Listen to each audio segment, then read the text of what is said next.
La migraine, c'est 15% de la population mondiale. En 10 ans, le nombre de migraineux a augmenté de 56% chez les femmes et de 34% chez les hommes. La migraine, c'est une céphalée le plus souvent unilatérale, pulsatile et exacerbée par l'activité physique, avec parfois des vomissements, des nausées, une sensibilité à la lumière et au bruit. Sa fréquence varie de quelques crises par an à plusieurs jours par semaine et en moyenne, elle dure entre 4 et 72 heures. Alors que savons-nous de la migraine ? C'est une pathologie complexe dont nous ne connaissons pas encore toutes les causes. Mais ce que nous savons, c'est qu'elle dépend de facteurs génétiques, mais aussi de facteurs environnementaux qui sont également des facteurs déclenchants de la crise. Parmi ces facteurs, on trouve le stress, l'alcool, l'alimentation, l'altitude, les hormones, le manque de sommeil, la fatigue et bien d'autres. Dans la migraine, la douleur ne vient pas directement du cerveau, mais elle naît au niveau des enveloppes qui l'entourent, qu'on appelle les méninges. Alors, comment déclenche-t-on une migraine ? Si nous revenons aux facteurs déclenchants, différents aliments, l'altitude, le stress, ils n'ont rien à voir les uns avec les autres. Et pourtant, il existe un dénominateur commun, les récepteurs TRP. Ce sont des récepteurs situés au niveau périphérique, aussi bien sur les méninges que dans toutes les structures du corps. Le système digestif, respiratoire, les yeux, par exemple. Eh bien, ce sont eux qui sont activés par les facteurs environnementaux, mais pas seulement. Ils sont aussi des médiateurs de la douleur. Que se passe-t-il dans le cerveau d'un migraineux ? Une fois activés, ces récepteurs transmettent toutes ces informations aux différentes aires du cerveau, comme l'hypothalamus, les régions du tronc cérébral, le cortex. Normalement, le cerveau intègre tous ces messages sans problème. Mais le cerveau d'un migraineux n'est pas le cerveau de monsieur tout-le-monde. Il est en alerte permanente. Toutes ces informations qui arrivent s'additionnent jusqu'à atteindre un seuil critique qui déclenche la crise de migraine. Des neurones qui innervent les méninges et les vaisseaux sont alors stimulés et libèrent des neuropeptides comme le CGRP et la substance P. Ils vont alors provoquer une inflammation et une dilatation des vaisseaux. À leur tour, les substances libérées par l'inflammation vont de nouveau stimuler les récepteurs TRP. Que sait-on de ces récepteurs TRP ?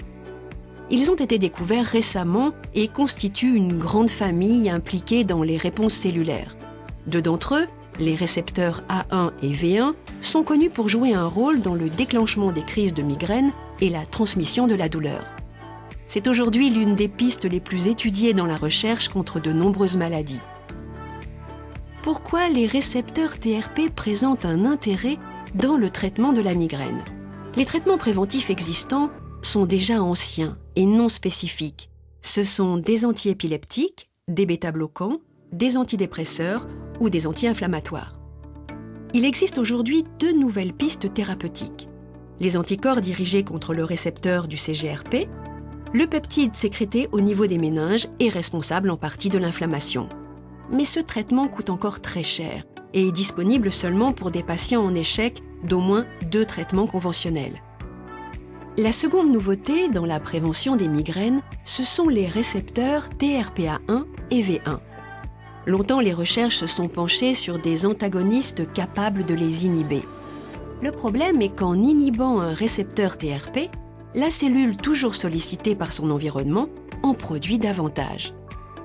Pour pallier ce problème, les scientifiques se sont tournés vers des molécules naturelles qui ont la capacité de désensibiliser ces récepteurs. La désensibilisation est différente de l'inactivation. Le récepteur est toujours présent, mais ne répond plus aux stimuli extérieurs. Cet état particulier de TRP n'entraîne pas de production massive de nouveaux récepteurs. Chez le patient migraineux, en limitant le nombre de récepteurs TRPA1 et V1 actifs, on prévient le déclenchement de la crise de migraine. Les études cliniques réalisées par notre laboratoire montrent une diminution significative de la fréquence et de l'intensité des crises, ainsi qu'une amélioration notable de la qualité de vie des patients. Les actifs naturels utilisés ne montrent aucune toxicité et aucun effet secondaire. Herbamig est actuellement commercialisé comme complément alimentaire, car il ne contient que des éléments naturels. La posologie est d'1 gélule par jour à avaler avec un verre d'eau. Une boîte représente 1 mois de traitement. Selon les patients, la durée de la cure sera de 3 mois, avec possibilité de la renouveler si une augmentation de la fréquence des crises se fait ressentir. Notre laboratoire s'engage à développer des produits de la plus grande qualité. Tous nos actifs sont dosés et nos plantes titrées. Nous respectons les normes qualité les plus strictes et continuons sans cesse nos recherches scientifiques avec nos nombreux laboratoires partenaires. L'élaboration d'Herbamig aura demandé 20 ans de recherche et notre laboratoire Vitrobio Naturveda a reçu en 2006 le prix Prince Louis de Polignac de l'Académie des sciences pour ses innovations scientifiques.